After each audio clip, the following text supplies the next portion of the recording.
Welcome back here, everyone. A local Black Vietnam veteran is getting national recognition for his lifetime of service. He faced discrimination even as he defended our country. State Senator Ben Hueso recently honored Marine veteran William Glover as the Veteran of the Year. And this morning, William Glover joins us. We are so honored to have you on the show here. Welcome. Thank you so much for your service, sir. Well, thank you. It's my pleasure, and thank you for the invite. Mr. Glover, tell us, what is your reaction to receiving this incredible award? Well, I was ecstatic and overwhelmed because my son-in-law, Lou Ward, decided that he was going to submit my name. I said, why? I haven't done anything. And then to wind up being selected after the nomination, I was just totally surprised. And I was too old to jump up and down, but I was really ecstatic to be a representative of the 40th Congressional District. Oh, you say you're too old. I don't think so. 86 years old, and you seem like you're still young and Adam. I mean, we see all the awards and everything behind you there, the pictures of your service. Take us back to your time in the service, you know, when you first started, and walk us through your storied career. Well, I actually started in the service in 1951 when I joined the Navy Reserve during the Korean conflict. At that time, you could join the reserves at age 16. And after turning age 18, I decided that I would go into the Marine Corps. And after my first 4 years in the Corps, I decided to make that my career. And I stayed in the service for my 20 years and felt that I accomplished quite a bit.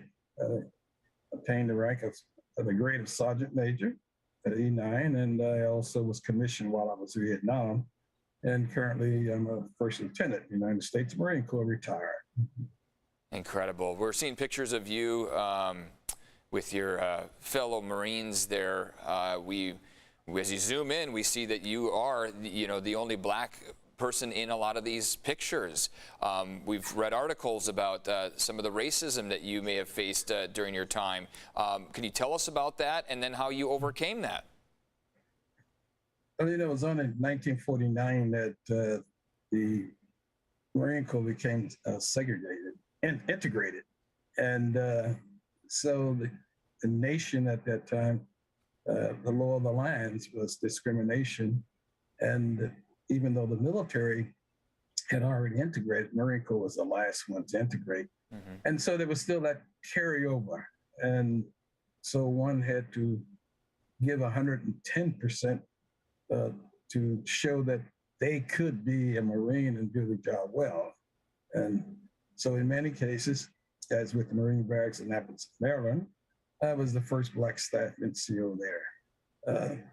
And in many of the organizations that I've gone to, planning staffs and things of this nature, I was the only or first Black staff NCO. And one had to blend in and not necessarily prove to the other Marines that you could do the job, but be yourself. Mm-hmm. And show them and let them realize that you are who you are, and you're a Marine and a good Marine. And I just loved it when commands would fight over having me over other people because they saw my record. Did you have to deal with a lot of racist remarks?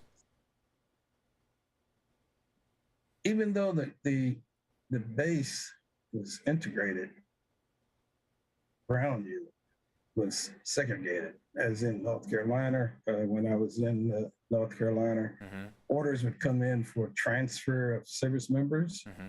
and some of those orders would indicate, no Negro, mm-hmm. Particularly in Jacksonville, North Carolina, or even in South Carolina.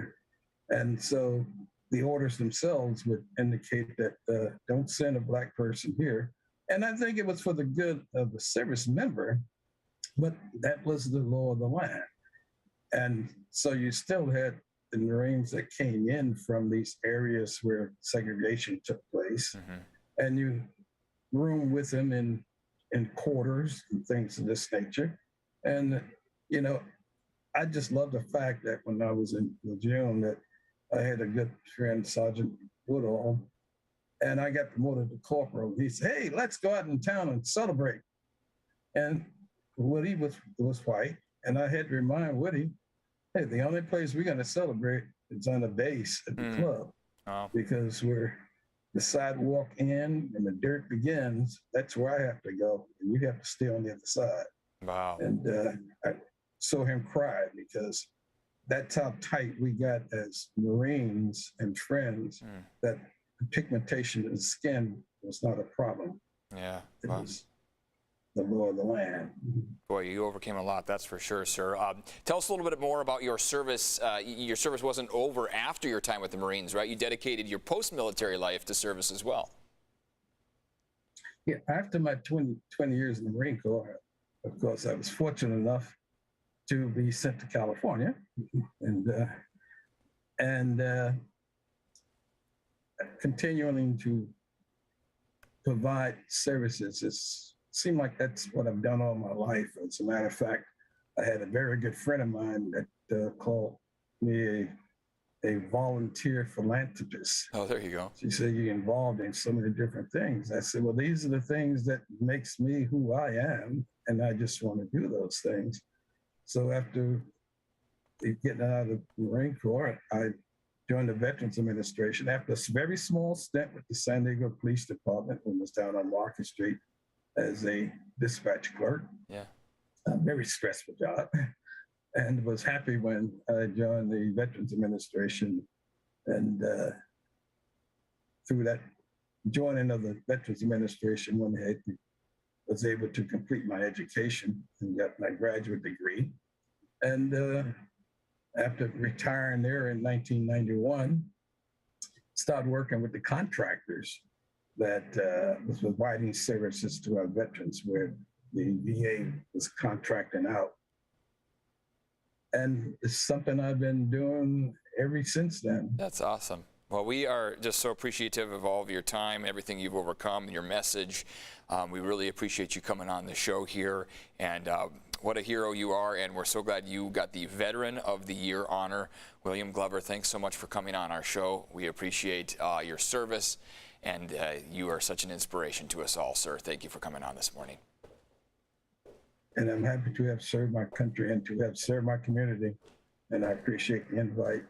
And thank you for this opportunity to talk with everyone. We are a better community because of you. That is for sure. Thank you, Mr. Glover.